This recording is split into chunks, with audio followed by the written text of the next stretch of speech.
देह दिवालय बन जाए, आपका मन जो है वो शिवालय बन जाए।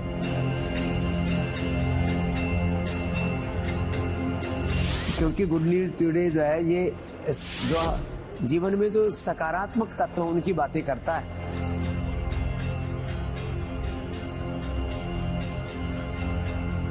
जो जा सके अवश्य जाएं। कुंभ में जाने से पहले अपने मन को तैयार करें।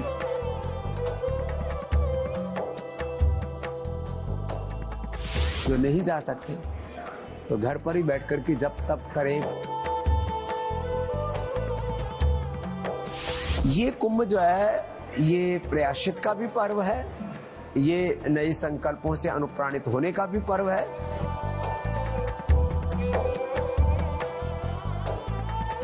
ऊपर के ढकोसलेबाजी से, प्रदर्शन से बात नहीं बनेगी।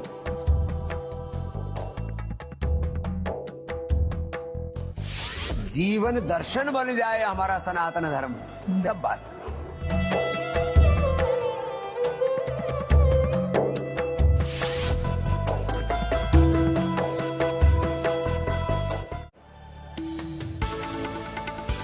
नमस्कार, मैं हूं श्वेता झा और आप देख रहे हैं गुड न्यूज टुडे। आस्था और आध्यात्म का महाकुंभ लगने वाला है प्रयागराज में। सबसे बड़ा मेला आस्था का 144 साल बाद ऐसे ग्रह और नक्षत्र मिल रहे हैं, जबकि आस्था के इस महाकुंभ को देखने और पूरे देश ही नहीं बल्कि दुनिया से भी इसलिए लोग यहां पर बड़ी तादाद में आ रहे हैं। और इस पावन मौके पर हमारे साथ इस वक्त मौजूद हैं स्वामी रामदेव जी। स्वामी जी, बहुत बहुत स्वागत है आपका।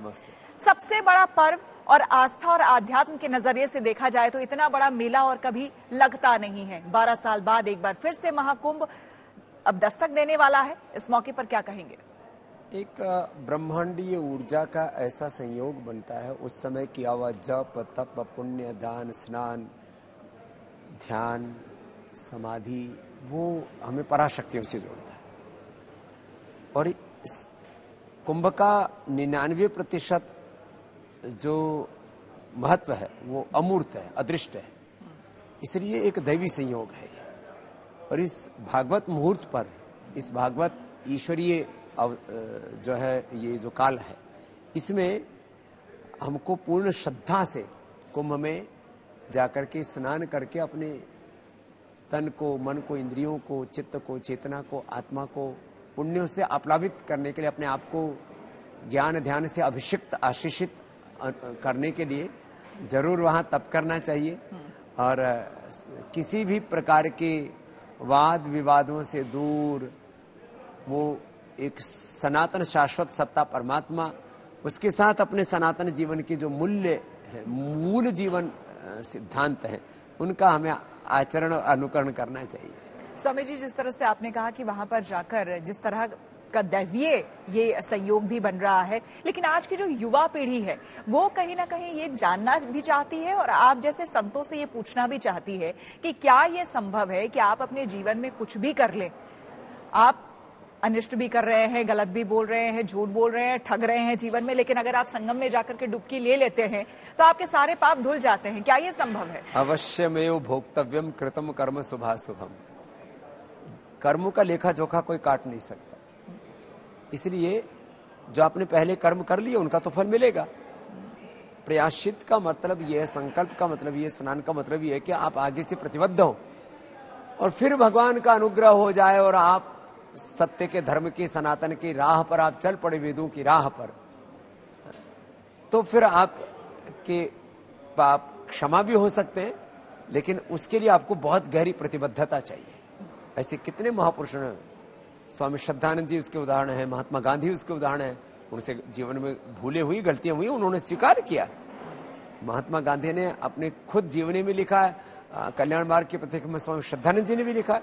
तो ये कुंभ जो है ये प्रयाश्चित का भी पर्व है, ये नए संकल्पों से अनुप्राणित होने का भी पर्व है, जब तक पुण्य अनुष्ठान का भी पर्व है। किसी ने कोई जीवन में पाप नहीं किए, वो जाएंगे तो और ज्यादा पुण्य अर्जित करेंगे ना।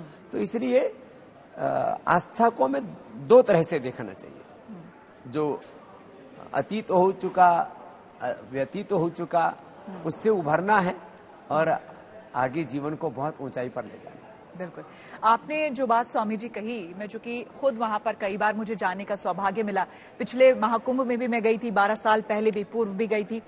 एक कहीं ना कहीं वो कहते हैं कि जिसको हम ऑरा कहते हैं, जिसको हम वाइब्स कहते हैं, जब हजारों हजार लोग एक साथ वहां पहुंचते हैं, जब वो तमाम साधु संत, हमारे महात्मा, दिव्य पुरुष वहां पर जब पहुंचते हैं और साधना करते हैं, तो कहीं ना कहीं वो अनुभूति होती है आपको, आप कुछ करें या ना करें वहां जाकर, एक आम जन के हिसाब से सामूहिक सात्विक संकल्प का प्रभाव वहां पर दृष्टिगोचर होता है।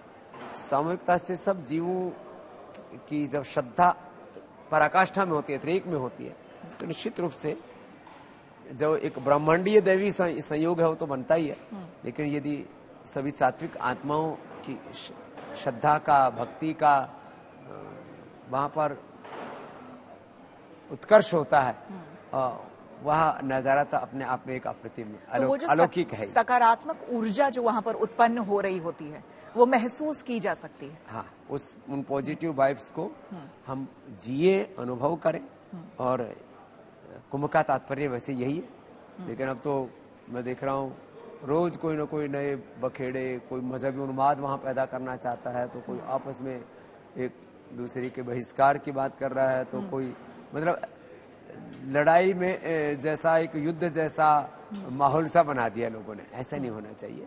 कुंभ जो है वो एक आस्था का महापर्व है, तो उसमें आस्था ही शिखर पर प्रबल होनी चाहिए, और हम अपने सनातन मूल्यों के प्रति गौरव, उनको जीवन में जीना, और उन सनातन धर्म को व्यवहारिक रूप से युग धर्म के रूप में प्रतिष्ठापित करने के लिए कुछ प्रतिबद्धता व्यक्त करना, ये हमारा कर्तव्य होना चाहिए कुंभ के समय, न कि किसी भी प्रकार के वाद विवाद। बिल्कुल।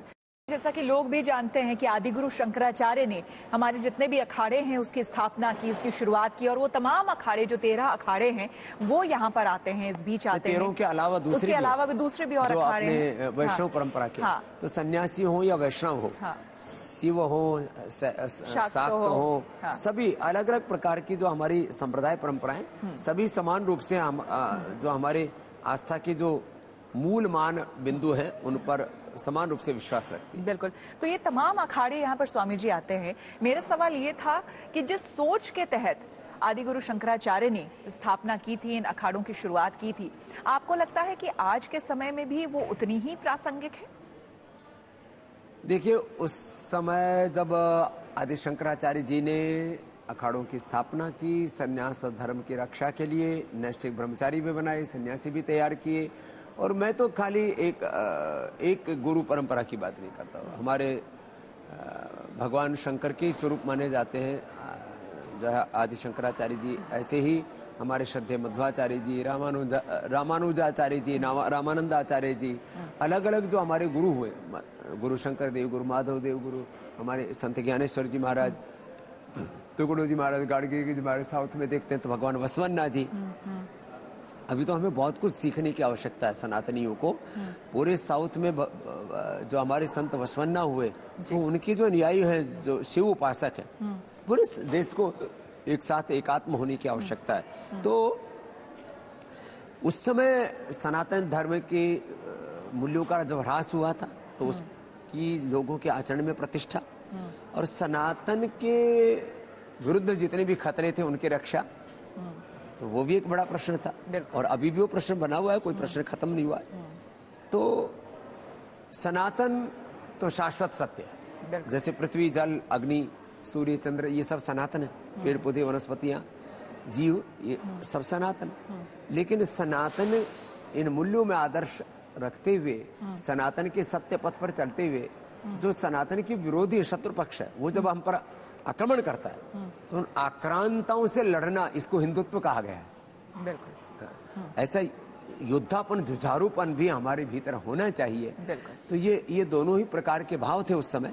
अब उस समय दूसरी चुनौतियां थी, आज दूसरी चुनौतियां। आज हम सनातन धर्मियों के ही बालक सनातन धर्म को अपने आचरण में नहीं ला रहे, तो हमें आज के परिप्रेक्ष्य में भी सनातन धर्म को आत्मसात करना होगा, और युग धर्म के अनुरूप जो चुनौतियां हैं उनसे दो हाथ करते हुए हमें पूरी दुनिया के लोगों को सनातन धर्म की ओर आगे हम लेके जा सके, क्योंकि 100 करोड़ हम जन्म से सनातनी हिंदू हैं, लेकिन पूरी दुनिया के 500 करोड़ से ज्यादा लोग सनातन धर्म के जो जीवन मूल्य आदर्श हैं, सिद्धांत हैं, उनमें श्रद्धा रखते हैं। वहां तक ये सनातन धर्म कैसे फैले, इसके लिए भी हमें कुछ पुरुषार्थ करना पड़ेगा। बिल्कुल, और इससे अच्छा मौका कहते हैं कि नहीं हो सकता, जबकि साधु संत खुद वहां पर मौजूद होते हैं और जब आप सीधे उनके सामने बैठकर सत्संग सुन सकते हैं, जान सकते हैं, और उनके जो विचार हैं सनातन को लेकर, जो वो सोचते हैं, जो लोग समझना भी चाहते हैं, वो सीधे तौर पर आप तक पहुंचता है, जो कि कहीं हिमालय पे बैठे साधु संत वर्षों तक प्रार्थना और साधना कर रहे होते हैं, उनसे मिलने का मौका। ऐसे में आपसे स्वामी जी जानना चाहूंगी, जब भी महाकुंभ में या अर्धकुंभ में भी जाने का मौका मिला, या लोग अभी भी जाते हैं, तो कई चीजों को लेकर बड़ा कौतूहल होता है। कुछ ऐसे हठ योगी देखने को मिलते हैं जिनको देखकर बड़ा आश्चर्य होता है। जैसे कि अभी पिछले ही बार मैंने देखा कि एक कांटों की शैया थी, उस पर एक योगी जो है वो विराजमान है, और ऐसा लग रहा है उनके चेहरे पर किसी तरह का कोई भाव नहीं, यानी कि कोई दर्द नहीं, कोई दुख नहीं, तकलीफ नहीं। ये संभव कैसे हो पाता है? वैसे तो हकार कीर्तिता सूर्य ठकार चंद्र उच्यते, सूर्य चंद्र मसूर योगात हठ योगा निगते। हठ योग तो सिद्धों की परंपरा रही है। इसमें गुरु मत्स्येंद्र नाथ जी से लेकर के गुरु गोरखनाथ जी से लेकर के आप परंपरा देखेंगे, बहुत ऊंची परंपरा है। अब उसमें हठ का मतलब यह है कि अपने स्वधर्म में जो भी हमारे नियम हैं, मर्यादाएं हैं, संयम है, जप तप है, उसमें भी तो बड़ी बाधाएं आती हैं। किसी भी हद तक जाकर के अपने स्वधर्म से, अपने जप तप से विचलित नहीं होना, अपने नियम सिद्धांत से, ये हठ योग है। और हकार मने सूर्य, ठकार मने चंद्र। सूर्य और चंद्र जैसे शांति और शक्ति, शौर्य, वीरता, पराक्रम, ओज, तेज अपने भीतर आ जाए, ये हठ योग है।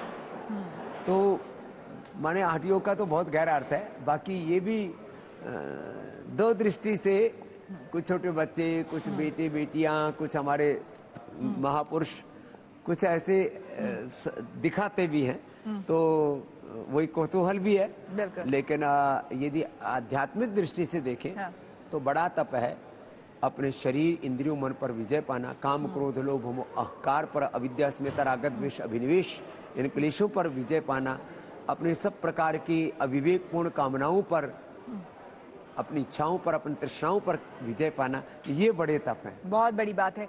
स्वामी जी, जो लोग आपको सुन रहे हैं, गुड न्यूज टुडे पर देख रहे हैं, जरा उनको बताइए, क्योंकि अब तो सब तैयारी कर रहे होंगे महाकुंभ में जाने की, रजिस्ट्रेशन हो रहा है, अभी भी जिन्होंने नहीं कराया वो जरूर कराए और जरूर जाए। तो ऐसे लोगों को आप क्या कहना चाहेंगे स्वामी जी, कि आध्यात्म और आस्था के इस महापर्व और इस मेले में जाने से पहले आम जन क्या करे?